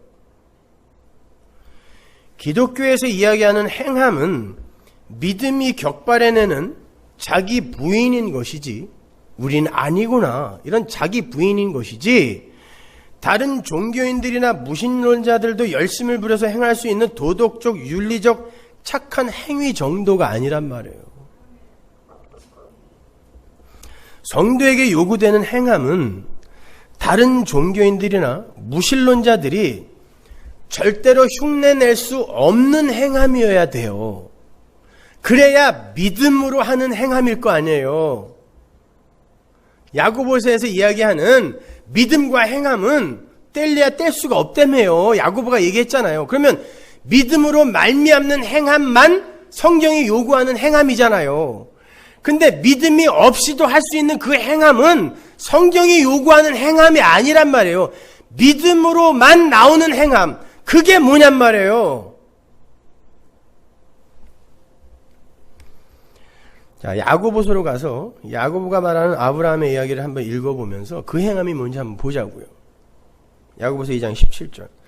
이와 같이 행함이 없는 믿음은 그 자체가 죽은 것이라. 혹이 가로되 너는 믿음이 있고 나는 행함이 있으니 행함이 없는 내 믿음을 내게 보이라. 나는 행함으로 내 믿음을 내게 보이리라. 네가 하나님은 한 분이신 줄을 믿느냐? 잘하는도다. 귀신들도 믿고 떠느니라. 아, 허탄한 사람아, 행함이 없는 믿음이 헛것인 줄 알고자 하느냐? 우리 조상 아브라함이 그 아들 이삭을 제단에 드릴 때에 행함으로 의롭다 하심을 받은 것이 아니냐? 네가 보거니와 믿음이 그의 행함과 함께 일하고 행함으로 믿음이 온전케 되었느니라.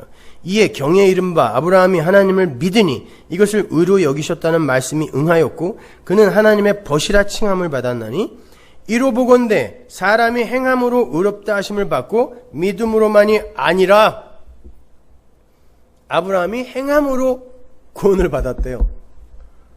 바울과 야고보가 싸우고 있는 것 같죠, 마치 어떤 토론의 석상에서. 바울은 아니다, 무슨 행함이냐, 야고보는 행함이다 이러잖아요. 그래놓고 아브라함의 예를 드는데 아브라함이 뭘 했냐? 아들을 바쳤잖냐 그래요. 그래서 혹자들은 자식을 바쳐야 된다는 거예요. 자식까지도 바칠 수 있는 헌신을 해야 행함이다 그래요. 오늘 맏아들 다 잡을까요? 오늘 그냥? 둘째 케빈 너무 안심하는 것 같다. 맏아들 아주 잡아버려 오늘? 그건 몰렉에게 제사 지내던 우상 숭배자들이 했던 일이에요. 맏아들 잡아서 자기 복을 구했다니까요. 그럼 행한 거예요 그거? 맏아들 잡았잖아요. 신에게. 몰렉이라 그러니까 어디 딴 데 가서 우상 섬겼는 줄 알았는데 성전 안에 그 제단이 있었단 말입니다.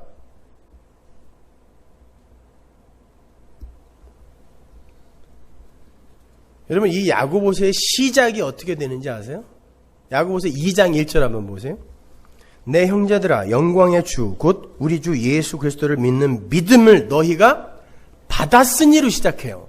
믿음을 받았으니 사람을 외모로 취하지 말라. 여기서부터 오는 게 믿음과 행함의 이야기예요. 사람을 외모로 취하지 말라. 예수를 믿는 믿음을 받은 자들아, 선물 받은 자들아, 너희는 믿음으로 구원을 얻은 자들이니 다 믿음으로 구원을 받았는데 누가 잘나고 누가 못나고가 어딨니? 근데 믿음을 받았다고 하면서 어떻게 다른 이들의 됨됨이나 성숙의 정도나 성취의 정도 이런 걸 갖고 저 사람은 신앙이 좋은 사람, 저 사람은 신앙이 없는 사람, 이 사람은 부자니까 축복받은 사람. 구약 때는 부자가 하나님의 축복받은 사람으로 여겨졌거든요. 이 사람은 하나님의 축복받은 사람, 이 사람은 하나님의 저주받은 사람.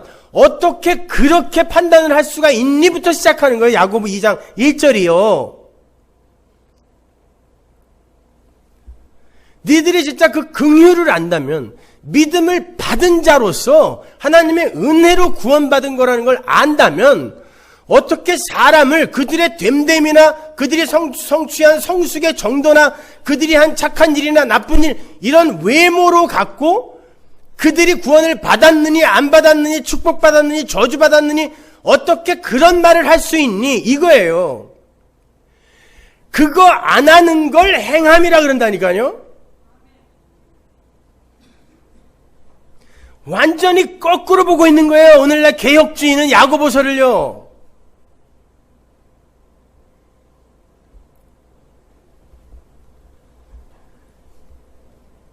지금 야고보가 아브라함과 라합을 예로 들어서 강조하고자 하는 행함은 하나님의 긍휼을 입어서 믿음을 선물 받은 자들이 그 긍휼의 의미를 이해하지 못하고 함부로 겉으로 나타난 증상만 갖고 사람들을 판단하는 못된 행위들을 지적해내는 거예요. 그래서 갑자기 귀신이 등장하는 거예요. 귀신이 가진 믿음. 귀신들도 하나님을 알아보고 하나님이 한 분이신 줄도 안돼요. 그리고 그 앞에서 두렵고 떤대요. 귀신들도 두려워 떠느니라. 그러면 적어도 귀신들이 우리 믿음보다 나은 거죠.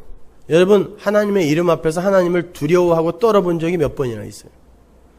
귀신들은 계속 두렵고 떨어요. 우리는 귀신보다 못한 믿음을 갖고 있으면서 뭘 하겠다는 거예요, 지금요. 귀신들은 적어도 하나님이 언제 오는지도 알고 그분 앞에서 우리는 두렵고 떨어야 하는 존재라는 걸 알아요. 인간들만 몰라요. 성도라고 하는 인간들만 몰라요. 그러면 어떻게 해야 되냐고요? 덮어야죠.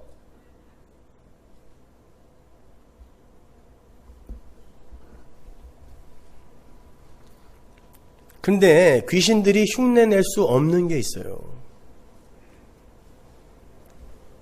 귀신들은 하나님의 긍휼을 구하지 않아요.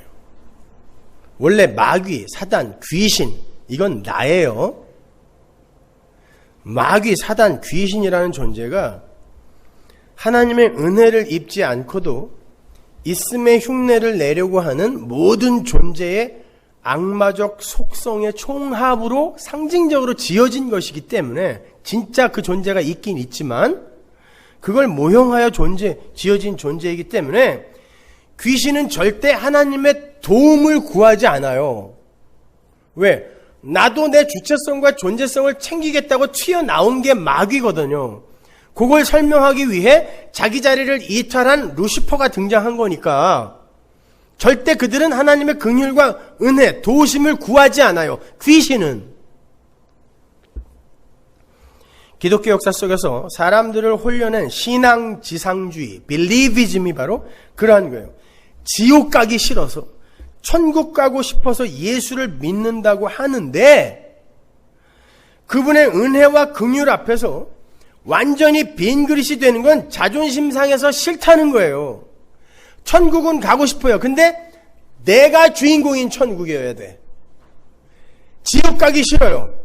역시 내가 주인공이에요. 긍휼이라는 히브리어와 어머니의 자궁이라는 히브리어가 그 어근이 같다 그랬어요. 옛날에는 혼용해서 같이 썼어요. 히브리 사람들은 그 긍휼이라는 단어를 어머니의 자궁이라는 단어의 개념을 갖고 이해를 했던 사람들이에요. 긍휼이라는 건 어머니 자궁 속의 어린아이가 어머니의 탯줄에 연결이 되어서 어머니 절대 의존적 존재로 살아야 하는 것처럼 하나님 아버지의 은혜가 없으면 우리는 단 한순간도 존재일 수 없고 생명일 수 없음을 깨닫는 자에게 주어지는 하나님의 생명을 긍휼이라 그러는 거예요. 근데 스스로의 존재성과 주체성을 챙겨서 하나님 앞에서 그 탯줄을 제거하고 홀로 있음의 흉내를 내는 고깃덩어리, 이거 유산된 거예요. 이거는요. 그게 바로 그 마귀의 세력은 절대로 그 긍휼을 구할 수가 없는 거예요. 난 홀로 살 수 있다라고 하는 거예요. 그건 이미 고깃덩어리예요. 뿌리 뽑힌 풀, 나무와 똑같은 거예요. 살아는 있지만 죽은 거예요. 사망으로 가기 때문에. 이 세상 모든 인간들이 헌금, 선행, 구제, 기도, 전도, 예배 할 수 있어요. 이거 다 불교에도 있는 거예요. 이슬람교에도 다 있는 거예요. 우리보다 헌금 더 많이 하고 우리보다 기도 더 많이 합니다. 그들은 포탄, 박격 포탄이 날라와도 하루 5번씩 꼭 기도해요. 예배? 우리는 골프 약속만 있어도 빠지지만 그 사람들은 목숨 걸고 안 빠져요. 그러면 믿음 없이도 이건 다 할 수 있는 거예요. 그죠? 근데 성령 받은 자들에게서만, 믿음을 받은 자들에게서만 나올 수 있는 게 있는데 그게 바로 하나님의 은혜와 긍휼을 구하는 거예요. 헌금을 하면서도 하나님 어떻게 이걸 하면서도 여전히 손이 이렇게 벌벌 떨리죠? 역시 저는 하나님의 은혜가 없으면 안 되는 존재네요. 자, 헌금은 똑같이 하는데 믿음을 받지 못한 자들은 그걸 자기 자랑으로 챙겨갖게 되고, 성령 받은 자들은 역시 저는 쓰레기네요로 가는 거예요. 구제, 착한 일, 선한 일 마찬가지예요. 뭘 그렇게 대단하게 우리가 진심에 어린 구제와 선한 일을 합니까? 다 나의 면을 위해서 하는 거지. 그러면서 성도는 예수께로 가요. 믿음이 없는 자들은 그걸 자기 자랑으로 다 챙겨 가지면서 나는 이렇게 했는데 너는 왜 못해? 라고 지적을 하게 돼 있단 말입니다. 그걸 하고 안 하고가 중요한 게 아니에요. 어떤 일을 하든 그 속에서 긍휼을 구하느냐, 하나님의 그 탯줄, 나에게 꽂혀있는 하나님의 생명선이 떨어져 나가면 난 죽는다라는 이 자각이 있느냐 없느냐, 이게 문제란 말이에요. 그러면 죄인됨의 자각이 맨 먼저 있어야 되는데 이게 없단 말이에요. 이게.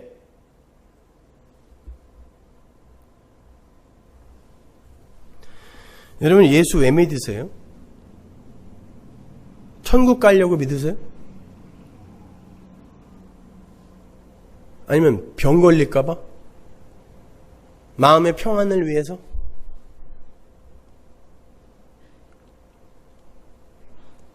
안타깝게도 우리 교회 오면 평안이 아니라 부하가 침이죠. 이거는 질병이 낫는 게 아니라 감기에 걸려서 왔더니 독감이 되고 막 그러죠. 여러분, 근데 그렇게 여러분의 천국, 여러분의 구원을 위해서 예수를 믿었어요. 근데 죽고 나니까 천국이 없어. 그럼 어떻게 할 거예요? 아, 예수 괜히 믿었네. 그럴 거 아니에요. 목적이 그거였다면. 그러면 예수님은 얼마나 불쌍한 분입니까? 잘 생각하세요. 내 천국, 내 구원을 목적으로 하고 예수 믿는 게 잘하는 걸라고 알고 있었죠? 그건 예수님을 모독하는 거예요, 여러분. 천국, 구원 이런 거 없으면 예수는 쓰레기 되는 거예요. 이게 좋은 믿음이에요?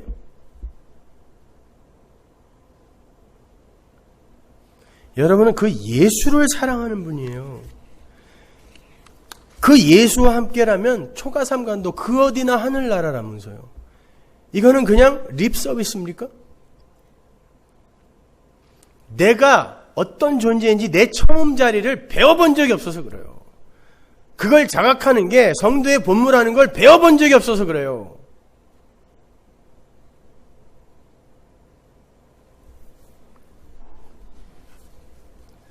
믿음은 예수가 믿게 하셔서 믿는 거예요.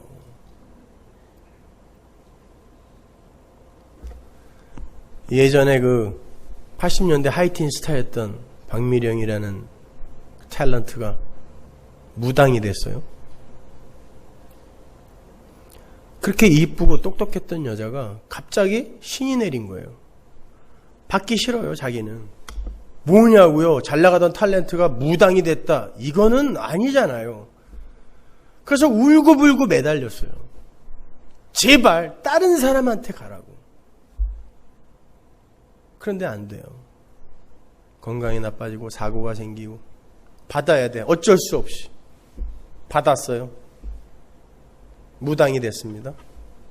그 즉시 기적을 일으켰어요. 작두 위에서 뛰는데 머리카락도 잘라지는 작두 위에서 맨발로 뛰는데 사람이 하나도 안 다쳐요. 그리고는 어마어마한 돈을 벌기 시작해서 그걸로 구제, 착한 일을 하기 시작했습니다. 그 누구도 흉내낼 수 없는 모든 걸 털어 착한 일을 하고 있어요.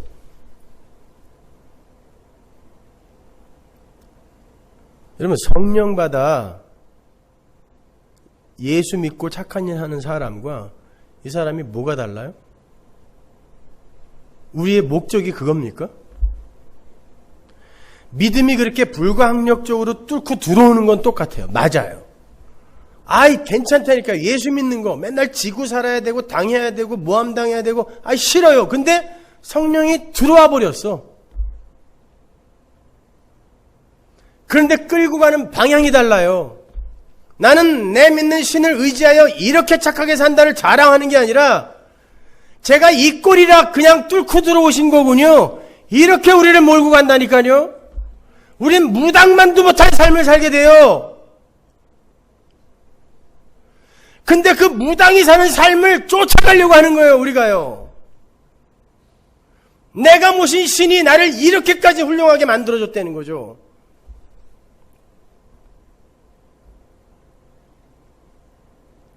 거기에는 그 일을 하는 내가 주인공이란 말입니다.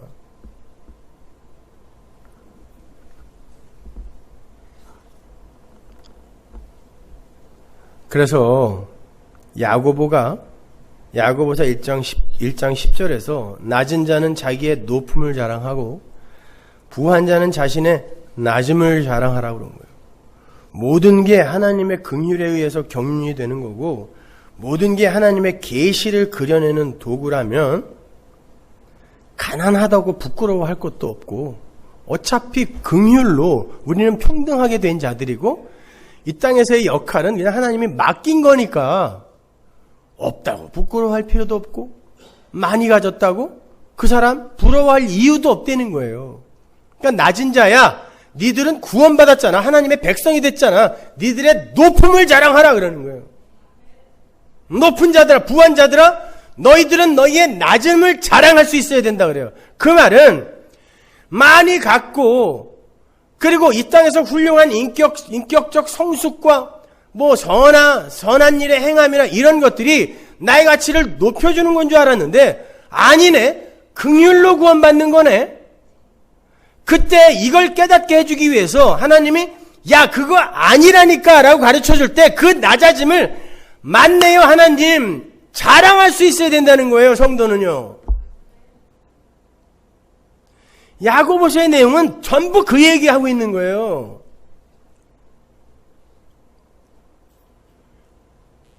그런 사람이 어떻게 이웃을 외모로 판단하냐?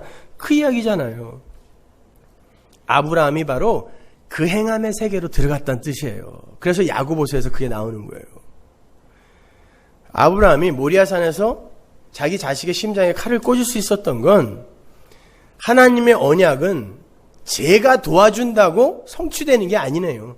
얘가 여기서 죽어도 하나님은 내 후손을 바다의 모래처럼 하늘의 별처럼 많게 만드실 걸 저는 이제 믿습니다. 제가 안 도와드려도 되네요. 그 전에는 도와드렸잖아요. 내가 죽으면 안 되니까 그 언약이 성취가 안 되니까 와이프도 팔아먹고 애굽으로 도망도 가고 내가 살아야 되니까 그랬는데 모리아산에까지 가보니까 하나님의 언약은 하나님이 성취하시는 거예요. 그러니까 죽여 그럼 죽이는 거예요.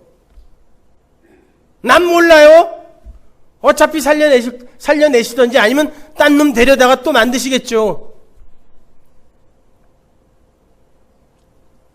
자기 부인의 자리지 거기는 나는 내 아들까지도 이렇게 바쳤습니다가 행함이 아니란 말이에요. 이해가 가세요? 라합 마찬가지예요. 내가 속해 있던 나를 어떻게 할지도 모르는 그 이스라엘에게 팔아먹어버리는 거예요. 이 나라 아니구나. 난 저 나라에 속해야 사는구나 라고 내 인생 전체를 팔아버리는 거예요. 이게 라합이에요. 그래서 야고보서의 행함이 아브라함과 라합으로 등장하는 거지 그 사람들이 행한 행함을 본받아서 하라는 게 아니란 말입니다. 그걸 본받는 자들이 우상 섬기는 자예요. 몰렉에게 아들 바치는 자. 기독교는 하나님에게 아들을 바쳐서 내가 원하는 걸 얻어내는 게 아니라 하나님이 날 찾아와서 자기 아들을 나에게 주는 거예요. 그래서 예수님이 그러잖아요. 야고보서에서 그러죠. 아브라함이 하나님의 벗이라 체험을 받았다. 누가 친구라 그래요? 예수님이. 친구를 위하여 목숨을 버리는 자가 친구라 그래요. 우리는 안 되잖아요. 근데 예수님이 우리를 위하여 목숨을 버림으로 우리의 친구가 된 거란 말이에요. 그 이야기예요. 아브라함의 이야기는.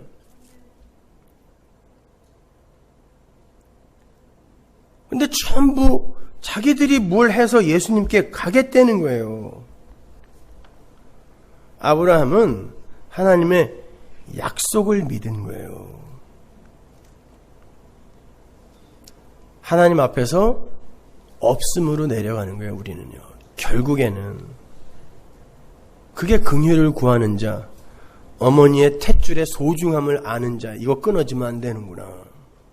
끊어지면 유산되는 거예요, 여러분.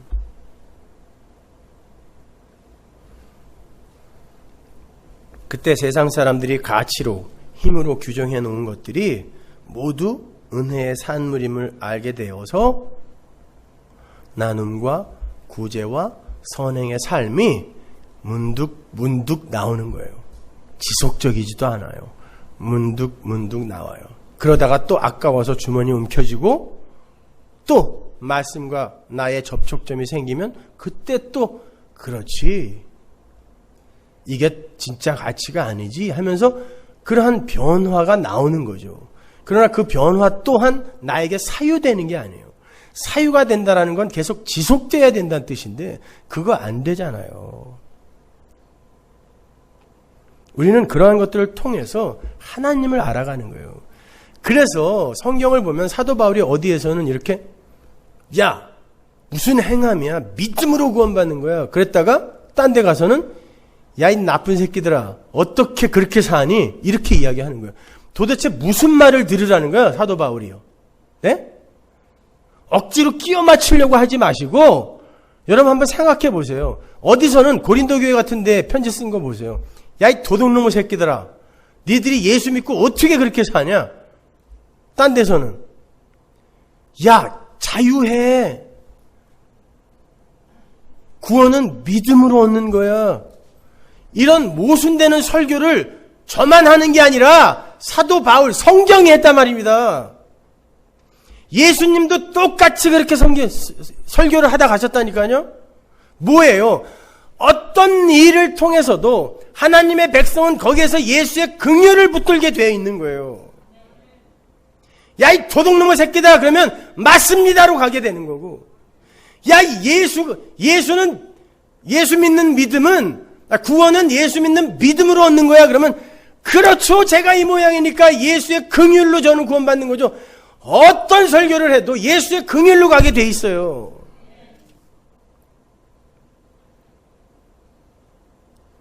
뭐가 옳은 설교고 뭐가 그런 설교라고, 그 사람이 진짜 예수와 십자가를 이야기하고 있다면 여러분이 함부로 판단하면 안 되는 거예요. 거기서 내가 예수를 붙드는가를 봐야지.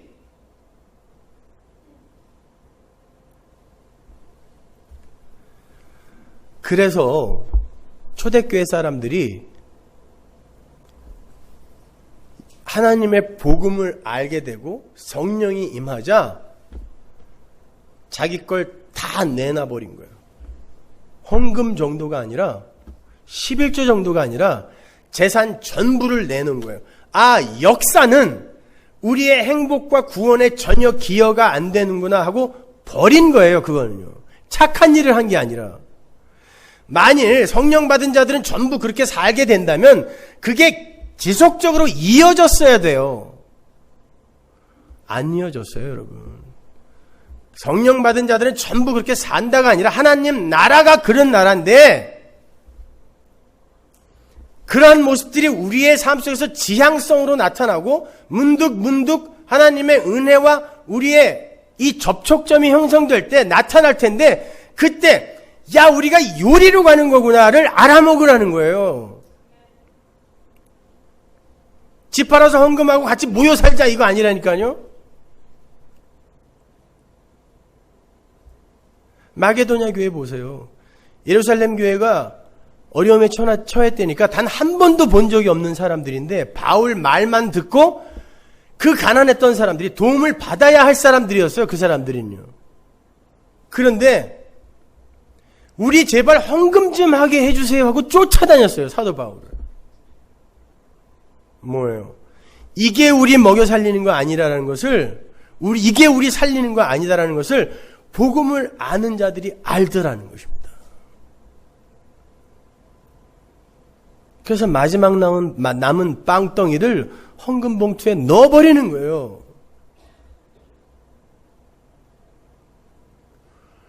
그러나 이게 지속되지 않아요. 보세요. 여러분, 아브라함의 믿음과 의의 이야기가 창세기 15장이라 그랬죠? 그 창세기 15장이 어떻게 시작되는지 아세요? 그 믿음과 의의 이야기. 그걸 지금 사도 바울이 창세기 로마서 4장에서 인용해다 쓰잖아요, 지금. 어떻게 시작되죠? 아브라함이 두려워하더라 해서 시작돼요. 가보세요.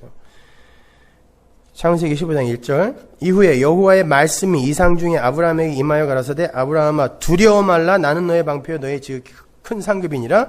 아브라함이 여호와를 믿으니 여호와께서 이를 그의 의로 여기시고. 요 이야기거든요. 아브라함이 뭘 두려워하고 있었을까요? 이때. 근데 이 두려워하고 있는 아브라함을 뭘 보고 도대체 넌 의롭다, 넌 믿음이 있다 이렇게 이야기했을까요?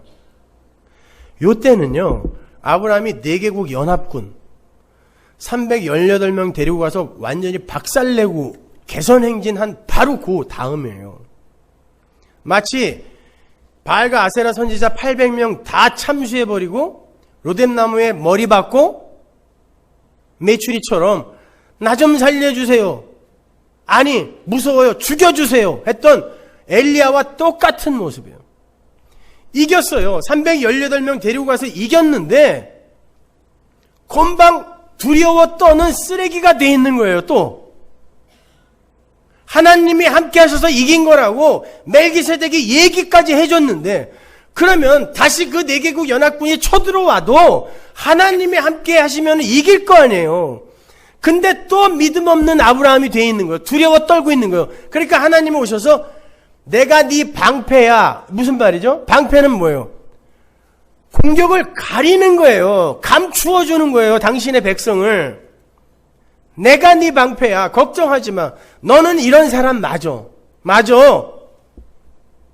그러나 내가 네 방패란다. 그래놓고 넌 의롭다라고 하는 거예요. 아브라함이 그러한 자신의 모습을 보면서 네, 맞네요. 금방 제가 하나님의 도움으로 4개국 연합국 이기고 왔고 멜기세덱이 이거 하나님이 도와주셔서 이기게 한 거라고 얘기를 했는데도 저는 여전히 덜덜덜 떨리는 이런 인간인데, 하나님이 덮으신다니, 하나님 도와주세요, 요걸 의라고 한다니까요. 이걸 알아먹는 이가 성도예요.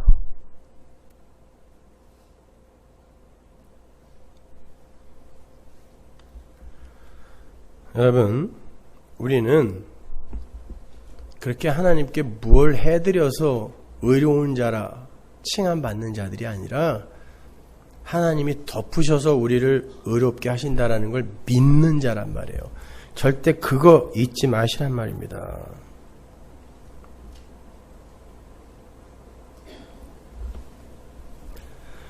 여러분은 신앙생활 속에서 혹은 가정생활 속에서 혹은 직장생활 속에서 승리와 패배의 삶을 번갈아가며 살면서 하나님의 주체되심, 하나님의 그리스도 되심을 배우고 인정하면 되는 거예요. 헌금을 하면서 나 대신 먼저 헌금, 그 속전으로 드려지신 예수를 찬송하다가도 때로는 그것도 아까워서 벌벌 떠는 자신의 모습을 발견하면서 역시 나 같은 인간을 위해 십자가를 지신 예수의 은혜를 찬송하면 돼요. 구제를 하면서 예수의 긍휼을 조금 맛보다가 그러한 구제 속에서도 나의 안일과 편안함을 챙기려는 자신의 모습을 발견하면서 그러한 자신을 위해 십자가를 지신 예수께 또 가면 되는 거예요. 성도는 그 어떤 삶 속에서도 예수의 은혜를 깨닫고 발견하고 인정하게 되는 복된 삶을 살게 돼 있어요. 야, 그러면 no problem, 하쿠나 마타타로 가는 거예요.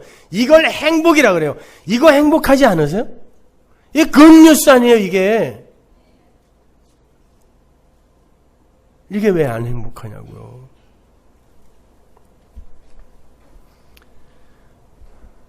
그 은혜 앞에서 겸손히 무릎 꿇고 그 은혜를 자랑하고 찬송하는 여러분이 되셔야 돼요. 우리 유치부 새별이가 식사 기도 노래를 배웠다 그래요. 근데 조금 다르게 부른다 그래요. 여러분 그거 아세요? 날마다 우리에게 양식을 주시는 은혜로우신 하나님 참 감사합니다. 새별이는 그걸 잘못 좀 배워가지고 날마다 우리에게 당신을 주시는 은혜로우신 하나님 참 감사합니다. 지 아빠가 듣고 굉장히 은혜를 받고 있었다죠. 맞네. 어떻게 복음을 저렇게 정확히 이해를 하고 있는가. 선생님들이 잘 가르쳐서 그렇죠. 뭐. 나는 유치부 선생님이 이게 설교 원고를 나한테 보내왔는데 나는 영화 무슨 시놉시스인 줄 알았어. 세상에 영화 감독 출신이라 그런지 그런 설교를 들을 수 있는 아이들은 진짜 복된 거죠. 근데 언니 하은이가 고쳐줬대요. 날마다 우리에게 양식을 주시느냐 이렇게. 그러면 애들이 뭐 그럴 수도 있지. 지 아빠가 갑자기 정색을 하면서 그럼 양식 안 주시면 이렇게 물어봤대요. 감사 안 할 거야? 이렇게. 양식 안 주시면. 그렇잖아요. 여러분 예수님은 우리에게 날마다 양식 안 주실 수 있어요. 그죠? 날마다 우리가 원하는 거 다 주세요? 안 주세요. 근데 날마다 우리에게 당신의 피는 먹이세요. 예수의 살과 피는 먹이세요. 그걸 감사할 수 있는 자가 성도예요. 그렇게 우리는 늘 예수를 떠나 아사 직전의 상태로 자꾸 달려가려고 하는데 하나님이 쫓아오면서 당신의 피를 마시게 하고 있는 이 상태가 어찌 복된 상태가 아니냐고요. 그러니까 하쿠나 마타타 케세라 세라가 나오는 거예요. 그냥 막 살라는 게 아니에요. 끌려가는 삶, 그 속에서 이 현실을 수긍하고 인정하며 행복해 하시라는 거예요.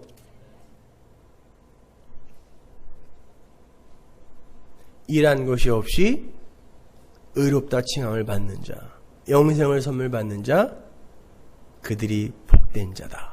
잊지 마십시오. 기도하겠습니다. 하나님의 은혜를 감사합니다. 아버지 하나님, 이 어찌 복된 소식, 기쁜 소식이 아니겠습니까? 하나님 이렇게 일한 것이 없이, 아니 일을 할 수 있는 게 없습니다. 그럼에도 불구하고 하나님 우리를 쫓아오시면서 그 피로 우리를 덮어 우리를 존재로 만들어주시고 생명 삼아주시니 하나님 그게 어찌 복된 소식이 아니며 그게 어찌 행복하지 않을 수 있겠습니까? 이 행복 놓치지 말게 하옵소서. 혹 우리가 넘어지고 실패한다 할지라도 거기서도 그 예수의 승리를 바라보고 붙드는 그런 은혜로운 성도의 삶 우리에게 있게 하옵소서. 예수님 이름으로 기도합니다.